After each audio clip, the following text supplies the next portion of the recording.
Assalamualaikum warahmatullahi wabarakatuh. Alhamdulillahi wa binastain ala umurnya wadin. Wassalatu wassalamu ala asyrofil anbiya'i mursalin wa ala sahbihi ajmain. Assalatu wassalamu alaika sayyidi ya Rasulullah subhanahu wa ta'ala. Alhamdulillah la nikmatil Islam wa liman wa kafa bima minima. Alhamdulillah wal alhamdulillah bi nikmati tatimmus shalihat. Ini saya tadi malam saya kopdar di Malang di Hotel Sans ya.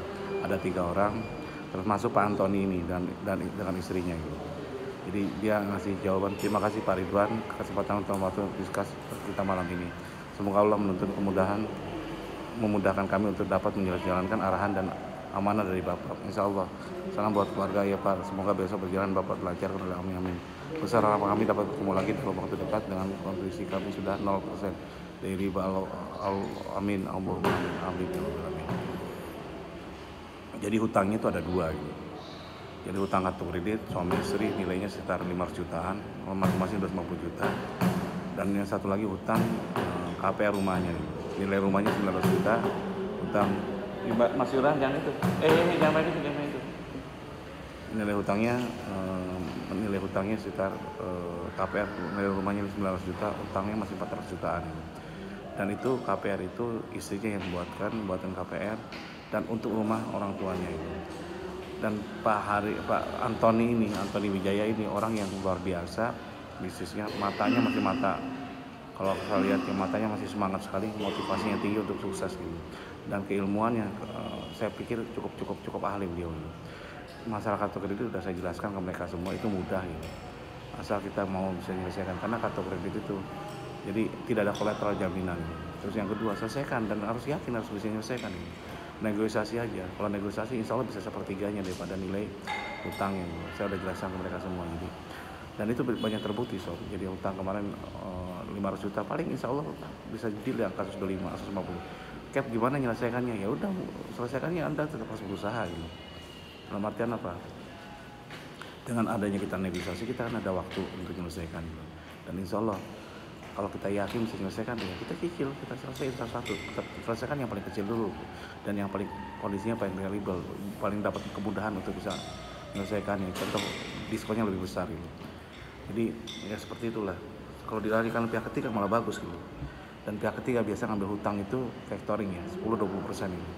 Jadi sisanya kalau kita kasih sepertiga udah senang dia, atau 30% aja udah senang gitu untuk menyelesaikan. Dan itu banyak terjadi di Eskarya.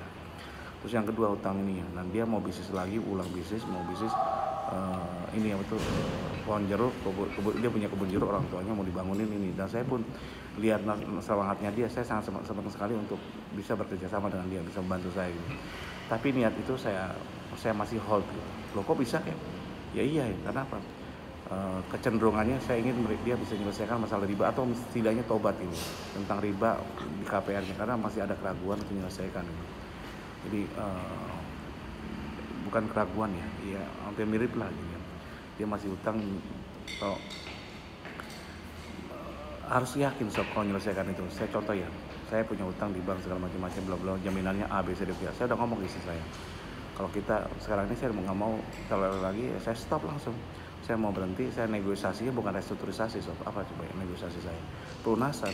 Saya minta pelunasan tanpa bunga, tanpa denda, dan tanpa pokok pun itu dihitung dari berapa yang sudah utang saya berapa. Anggaplah utang 1 miliar, udah saya cicil berapa, anggaplah 800 juta, utang saya tinggal 200 juta, nggak mau ya udah saya, kalau enggak ya saya masuk pengadilan. Itu saking dableknya. Tapi saya kooperatifnya apa? Kooperatifnya ya mungkin contoh utang 1 miliar, saya udah bayar 800 juta gitu. Saya ngasih tahu ke mereka, saya mau bayar berapa? 250 atau 300 lagi. Ini juga udah sama-sama jalan gitu. Terutama dari 200 sampai 300. Dan itu nggak mungkin memang. Tapi intinya apa? Ternyata bisa juga tuh. Contoh kemarin saya menyelesaikan utang di BPR Legian yang ekslikuidasi, yang udah masuk ke tahap likuidasi, sudah dilikuidasi, sudah ditangani tim likuidasi. Jadi yang negosiasi dari perwakilan LPS, dan alhamdulillah bisa selesai tuh tanpa bunga, tanpa denda, malah udah dipotong segala macam-macam. Tadinya nggak mungkin ya, emang nggak mungkin. Tapi kalau selesai aja ya. Waktu saya nego saya ada uang, ini nggak ada duit gitu. Tapi alhamdulillah ternyata meskipun nggak ada uang, ketika negonya alhamdulillah bisa selesai juga. Itu yang terjadi sob. Nah sekarang ini contoh Pak Heri ya, kalau dia masih ragu-ragu, saya lihat sih masih rangkanya masih belum yakin sih. Kalau ini belum sedablek itu untuk menyelesaikan gitu. Masih berkompromi. Kalau berkompromi masih dengan riba ya udah.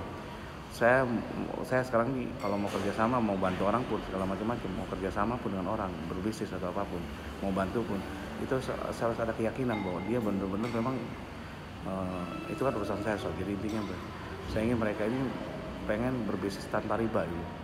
Dan pengen kalau masih ada riba, pengen menyelesaikan riba itu dan yakin dia mau menyelesaikan riba itu. Tidak berkolab lagi dengan riba itu. Dalam artian apa? Proses restrukturisasi ikut segala macam bla bla bla. Karena apa? Restrukturisasi hanya memperpanjang tenor aja gitu. Tenor jadi memperpanjang proses ada riba gitu. Tadinya 5 tahun dijadiin 10 tahun. Kan tambah parah gitu. Meskipun cicilan kecil ujungnya gede juga dan itu riba.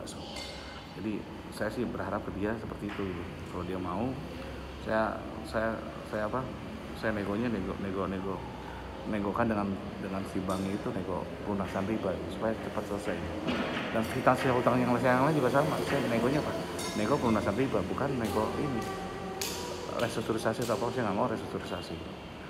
Jadi saya tetap kooperatif, saya jual aset saya, meskipun susah saya jual ini segala macam dengan harga mungkin diskon 30-40%. Itu yang saya lakukan.